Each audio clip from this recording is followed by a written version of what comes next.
If you are growing a beard, if you're growing a mustache, make sure to groom it properly, to take care of all the stray hairs, everything that's going out there. It can send negative impressions. You want to make sure that you keep your beard, that you keep your mustache well groomed. And this is one of those things that a lot of guys, they get excited, they're letting the hair grow everywhere, but it's perhaps getting uneven, some extra stray hairs growing off. Guys, if you don't stay on top of this, then it will send basically a scraggly look. It's going to make you look, you can go from looking like a well-groomed gentleman to someone that maybe hasn't been, taking a shower for a week. You don't want to send that negative impression. So stay on top of your grooming. It becomes doubly important when you've got the beard, when you've got the mustache. Point number 2 is poorly groomed stubble. Now, I know some of you guys are saying, Antonio, stubble hasn't been popular for a decade. Well, there are some guys still pulling off stubble. And there was a 2012 study that showed that women are actually more attracted to men with a bit of stubble. Now, me personally, I get a bit of razor burn, and it's something that I take time off between shaving. I don't have to film these videos all the time. Most of these videos, I'm very clean shaven. In fact, I don't think any of the videos I've had a beard in. However, it is something when I'm around here, especially during the wintertime, I won't shave for a week, but I still go through and I'll maintain it. I've got a pair of clippers that I can run over this and make sure that my stubble isn't getting out of control. On various parts of my face, you've got various lengths of stubble that will grow. You want to control it, especially if it is an image or a look, or you're wearing it and you're wanting to actually maintain it as a look, then actually maintain it. Don't just think that you can let it grow wild for a week and that people are going to forgive the unbalanced stubble look. Point number 3, and I know this one for many of you guys is going to be super nitpicky, is don't go with the wild eyebrow look. I know some of you guys are, Antonio, I'm not going to pluck my eyebrows. I'm not going to do any type of shaping. That's not what I'm talking about, gentlemen. I'm talking about if you've got the whole unibrow, once you get past the age of 30, usually your hairs, let's just say that some of the hairs in your eyebrows, I've had this happen to me, are starting to grow a little bit at a different rate, a little bit thicker.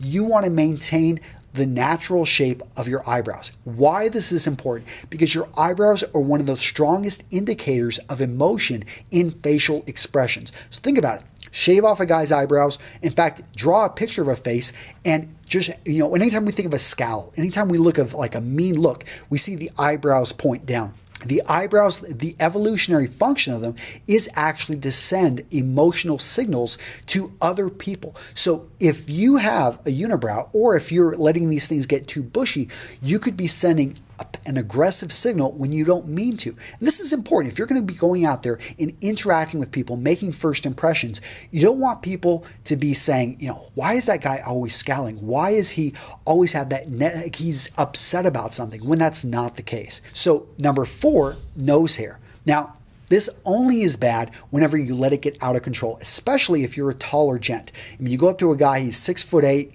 you're 6'4", and everyone's pretty much looking up to you, especially women. You don't want them looking up and seeing some forest coming out of your nose. So stay on top of that. Number 5, ear hair. Very similar. If you've got nose hair issues, you're probably going to have ear hair issues. It starts usually, for many of us, when we're getting past the age of 30. We no longer have hair growing on top of our head, but we've got it now coming out of our ears. It's just the way it goes. Guys, make sure that you stay on top of that. In addition, the hairy neck, which is point number 6. The hairy neck we usually start to see about a couple days after we've got a haircut. Now, if it's been only a week, you can probably get away with it, but anything past a week, you're going to want to make sure, especially between haircuts, that you get this taken care of. A pair of clippers, or even having a roommate or your wife go back there with a razor, that is going to be preferred versus letting it grow out. Because I don't know if you've ever seen this where someone has a really close haircut, but actually the hair on their neck is longer than the hair on the back of their head. That's not a look you want to sport.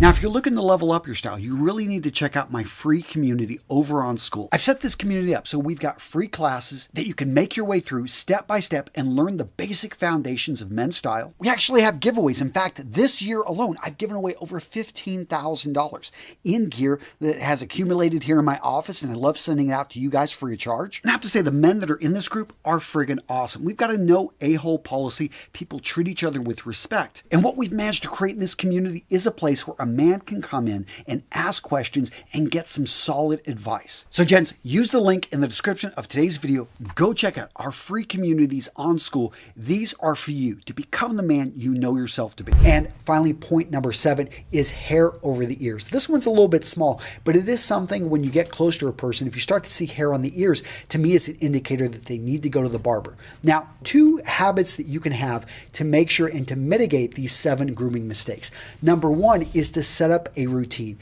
You should have a day a week in which you're going into the bathroom and you're taking care of all of this.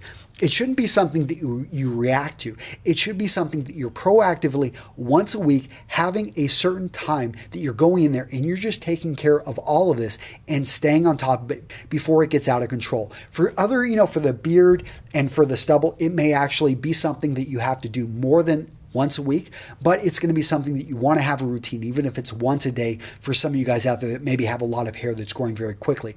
And part number 2 of that is to have the tools. So own the clippers, own the shaver, own the items that you can do this at home. I know some of you guys you've got a barber that maybe takes care of this. And in fact, when you go get your haircut, you can actually ask him to take care of the eyebrows, take care of the hair in around the ears, within the ears. He'll do that for you. No, it shouldn't be any charge. However, you want to make sure you've got the tools at home so that you can take care of this yourself. Jen, so what video to watch next? How about 13 fashion trends that should die forever and ever and ever? Seriously, in this video, I rant, I go on a little bit. These things should disappear. Why are they even around? What am I talking about, Jens? Find out in this video right here. Yes, click on it. It's a good one.